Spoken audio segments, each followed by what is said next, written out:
And now, it's time for another Dice Tower review with the Game Boy Geek. Hello my friends, it's the Game Boy Geek here. Hey, back in 2012, Stronghold Games came out with Space Cadets. It was a co-op game that was very innovative, and a lot of people picked it as Innovative Game of the Year. And today we're going to look at the sequel to that, Space Cadets Dice Duel, also from Stronghold Games. It is a fast, frantic, dice-rolling, real-time adventure where it's team versus team, and it plays anywhere from 4 to 8 players. It's ages 12 and up. And so let's jump into this, show you how frantic it is, show you how it's played, and see if this might be the right stripped-down version of Space Cadets for you and your group.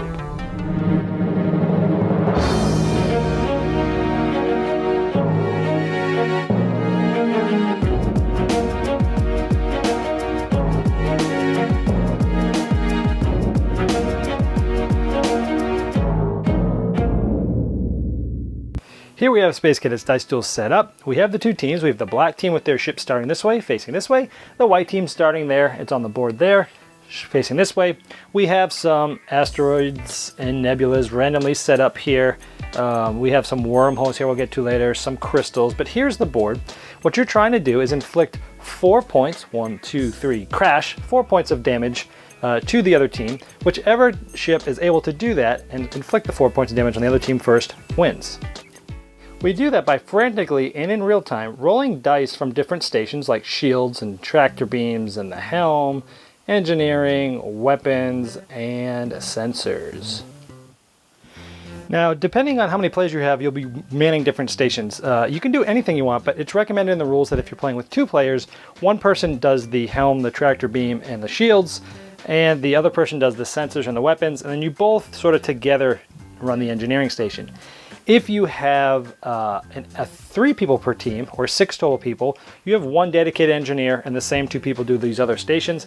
And if you have 8 people, or 4 people on each team, in addition to that you have 1 captain that oversees the entire strategy of the board.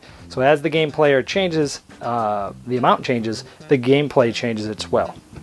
So when the game starts, you're going to be frantically rolling these dice. Now, in Space Cadets Dice Duel, you can literally roll the dice as many times as you want, as fast as you want, to get the desired value. So for instance, we have the different stations here. If this is what I had been rolling frantically and I got what I wanted, I would be taking these and putting them. Now 6s always have to be rolled from engineering, so we would keep rolling these until I get what I want. So we see that 1 is weapons. I would be able to give that die to weapons. Same for this. This is shields. I'd be able to give this to shields. The 3s would go to tractor beams, and if I got 2s, they would go to sensors. Well, you can't fire and hit ships without a weapon, so let's start there. So here you see a 1, because that's what this person needs from engineering in order to be able to roll a die. Now for every die of 1 that is sitting on the top of his station, he can roll and re-roll one of his dice as many times as he wants. If engineering had given him 2, 3, 4, or 5 dice, however many are here, that's how many dice I can roll at the same time. Now I'll keep rolling these and rolling these and rolling these until I get what I want. Now what you're trying to do in weapons is get a torpedo. Now you can get 1 or 2, you can get them 2 in the front and 2 in the back, or 1 in the front and 1 in the back. So as you're rolling them, you have this dice, and you look at here and you have a front, a middle, and a tail of the torpedo, and the dice match that. So this would be a tail, and if I was building a front torpedo, I'd be happy with that one. And maybe I roll this one and I get a front of the torpedo and I go there. As soon as I place a die on here, I have to give this die back to engineering, and they will start rolling it for either me again or maybe another station. And maybe as soon as I place this die, boom, it's gone. So engineering's rolling, rolling, rolling. Maybe he gives dice to a different station. Maybe you're waiting and waiting, but you're running multiple stations, so that's okay. And maybe you get another 1 at some point, so you're rolling and rolling, and boom, maybe I get my 3rd torpedo and I give the die back. That's how you build a torpedo. Well, you can't hit anything if you don't have a sensor lock, so let's go there next. Let's say the engineering gives me a 2, because that's what's needed for sensors, and you're going to be rolling these dice. Now, if you have anything that has this target lock on it, you get a lock. There's a 2 lock, there's a 1 lock. So if you put this here, that is worth 2 lock points. We'll talk about what those mean in a minute. The other side of things is, think of this as defense. These are your jammers that jam the other team's locks. And again, you have either a single jammer or a double jammer. Some of these dice have symbols that are used for the expansion, like this. They do nothing. So let's say we have a double jammer there. And this, again, as soon as I place 1 die, this would go back to engineering. He would have to keep re-rolling, get me another 2, Maybe he rolls another die, gets me another 2. Then I re-roll, re-roll, re-roll. I got 1 die to roll. Boom, I've got it. Well, you've got to be in range and close to somebody to be able to hit them. So let's talk about helm and moving. This station needs 5. So say engineering gives him 2 5s, he can pick up 2 of these dice and start rolling them. So let's talk about how these dice work on the board. A forward allows my ship to move 1 forward. A forward and right allows my ship to go forward and then it turns right. A forward and turnaround allows me to go forward once, then turn around. And a forward left allows me to go forward and turn left. Forward, left. And there's one that goes forward, forward. That's 2. 1, 2. Those are pretty much it. Notice that every single time you move, you're always moving forward first and then turning. With that being said, you can, when you're rolling these dice, I've got 2, maybe I want this here, and I give these back, and then he goes over here and he re-rolls, gets me my third 5, so I can start rolling this dice. You can put them in any order on here. You could, in any order at all, but the ship does not move until you put the third one in there, and then you can move your ship. Now, you can't pull anything off. If I pulled something off, I would now need another die to be able to roll this off and go there. So once it's placed, it has to stay. And all 3 have to be there before I move. And if I move into, you've noticed some of the spots on there have asteroids and nebulas that we talked about. If you move into nebulas, you'll be losing some sensor locks. If you move into asteroids, you'll be losing some shields. So you want to stay away from those. Well, the other team's doing the same thing you are, and chances are they're going to be firing missiles at you. So let's talk about shield and how to defend yourself. You need a 4 to be able to roll a shield dice. I have got 2 dice here. I can roll 2 shields at a time. 2 shield dice. Keep rolling, rolling, rolling till I'm happy. And we see here we have a front, a right, a back, and a left shield. Notice how they're all the same symbols. They all face pointed, triangle pointing up. But you have the 1 dot, 2 dots, 3 dots, 4 dots. So if I'm happy with a shield on the front and a shield on the left, and when I rolled it, boom, I've got 1 shield there, 1 shield there. So let's talk about hitting people. Let's say we've got a missile, and we're moved into position and we have our sensors. Let's say we're the black team here, we're trying to fire at the white team here. Now we needed sensor locks. Now in order to hit somebody, we count how many spaces we are from them. You never count diagonal. So here we are 1, 2, 3. We are 3 spaces away. What we need is at least 3 locks, but we also look at how many jammers they have. So normally we would need 3 locks to get there because we're 3 spaces away. I have 4, which normally would be fine. But we look over here and he has 1 jammer, which essentially takes out one of my locks. So we have 4 locks, he has 1 jammer, 4 minus 1 is 3. So we really have a lock of 3 and we are 1, 2, 3 away. So it's a hit. If we were more than 3 away, we would not hit. Anytime someone yells fire, fire 1 or fire 2, depending on how many torpedoes you're throwing, we stop the game and we do this sort of check. It's one of the few times that the game actually stops to look at things. So when it's fired, no matter whether or not it could hit, the firing team removes all their locks. The team that's being fired upon removes all their jammers. And again, this is regardless of if there's a hit or not. This always happens. And then we, see if it hits, and if so, and they had a torpedo in the front like I did, and then we look at whether or not they had shields there or not. Since I am hitting them in the back of the ship, actually, your shots, actually your range from here would be, you just kind of draw a diagonal line and that's the whole area I could hit. And since this is hitting directly sort of in the back, it would be a back.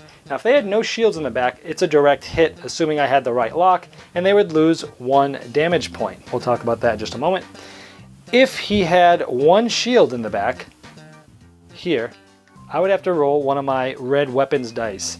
And I would have to roll either a 1 blast or a 2 blast in order to hit and damage them. The shield would come off and damage would happen. If they had 2 shields here, I would have to roll only a 2 blast in order to get through the shield and hit them. If they had all 3, it automatically misses, but then all the shields come off immediately as well. If they are hit, the team that got hit has to take one of their engineering dice and place it there, which makes it harder for them during the game. Every time someone gets hit, they have to add one of their engineering dice, and as soon as the 4th hits down, they are dead. The last station I want to go over is the tractor beam, because it has to do with these crystals, and the last information you need to know is when I'm on the tractor beam, of course I need a 3 die from engineering to roll any die. You can do, when you're rolling the die, you could do an A mine or a B mine. When you do that, you have the option of leaving the mine where you are, so when you leave that spot, there's a mine there. A mine is the only other way a ship can get damaged. If somebody moves into a mine, regardless of shields, they lose a point of damage, and you can run over your own mine, actually. Mines can also be shot, like with missiles, to get rid of them as well, with the torpedoes. So that's one thing that the tractor station does, is it can drop mines. The other thing it can do is to tractor things. So let's talk about this. See these lightning bolts here? Sometimes we could put 1, and sometimes we could put 2s there. Now, tractor allows you to do one of two things. A, it allows you to pick up crystals. So if I am, let's say I had 3 tractors here, and I am 1, 2 away from crystals, because you never count diagonal, and I would need, for tractoring, you need twice as much tractor as spaces away. So we are 1, 2 spaces away. I would need to have a 4 level of tractor in order to pick up the crystal, and then I would pick it up and put it in my supply. The other thing you can do for tractor is you can move an opponent. So if you're going to move an opponent, it's one of the other times that you stop the game, you yell out tractor, the game stops, and I look at where I am in regards to my opponent. I am 1 space away, so I need, for the tractor, I need 2 times that. So I need at least 2 tractor, and when I do that, I get to move this opponent 1 space anywhere, diagonally or up and down, and this is good because I could move this guy, boom, into the asteroids. He would lose his shields, and he would lose 2 shields, and then maybe I could turn and hit him pretty quickly. So tractoring is good in that regard. So what do these crystals do? The last thing I'll show you, there's 3 different things you could do with these crystals.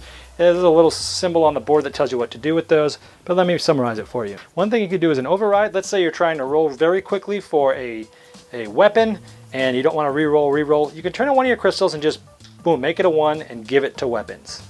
The second is a warp jump. If you're in trouble and you need to get out of somewhere fast, you trade in your crystal, you yell out warp jump, everything stops. You roll one of the engineering dice, and depending on what that dice is, 1, 2, 3, 4, 5, 6, you place your ship warp jumped into that spot. Get you out of a hairy situation quick. The last one's called energy surge. You need 2 crystals for this. What it allows you to do is you take one of your engineering dice off of your damage point, you place a crystal there, you still have 2 damage here, but you get an engineering back, and the second crystal goes to a used crystal box. So it's fast and frantic, dice rolling, having fun. The first one that destroys the other ship is the winner by hitting them with 4 damage. Alright, well there's Space Cadets Dice Duel. Now, this is quite a polarizing game, I've found, because I've played it with different groups, different age ranges, different player amounts. And what I've found is that this game is truly polarizing, that you're probably either going to really like it or love it, or strongly dislike it or hate it. There seems to be no middle ground here. Personally, I liked it. I'll tell you why. The thing and again, Stronghold has been doing experience games lately. You know, you think of Space Cadets, you think of Time and Space, you think of Article 27. There's these experience games. It's hard to show you those on a video without actually showing someone playing it real time. So it's one of those things where you just have to feel it out. Now, the best way I can describe this to you is if you've ever played Escape: The Curse of the Temple from Queen Games, that frantic rolling cooperative dice rolling game. It feels similar to that, where you're frantically under a lot of pressure doing a lot of dice rolling game. Keep in mind, I love that game, but some of the people I've played that game with say, oh my gosh, it's too stressful for me. The people that said that for Escape will probably say the same type of thing for this. It might not be for them, but that's okay, because you'll be able to find a lot of people that will love this game. So instead of just rolling in cooperatively, you're against the other team. And it's really cool how as you add more players, you know, with 2 players on each side, it's probably the most chaotic because you're manning, you know, multiple stations, plus you've got some engineering going on.